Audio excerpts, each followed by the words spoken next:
Let's take a look at storm tide. That's the combination of a storm surge and the predicted tide, and a little bit of the anomaly there with the king tide in between. But basically looking at two things here, surge and tide. And there's that little park bench if you're thinking about where you're sitting, watching that water come in.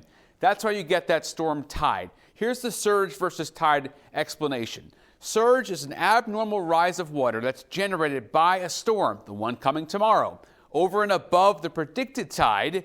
And then the storm tide is the total observed seawater level during the storm. So you're combining the tide with the surge, and that results in that combination, which is why you're going to have this weekend those numbers being up all-time kind of record highs. Forgive the palm trees. I know this is Maine, but this gives you an idea of the surge here, which the normal sea level, and then above that you have the surge coming in, which can be 3, can be 6. Now, this would be more like a hurricane. We're not going to see surge up around 6 or 12 feet. The surge is going to be around 2 to 3 feet.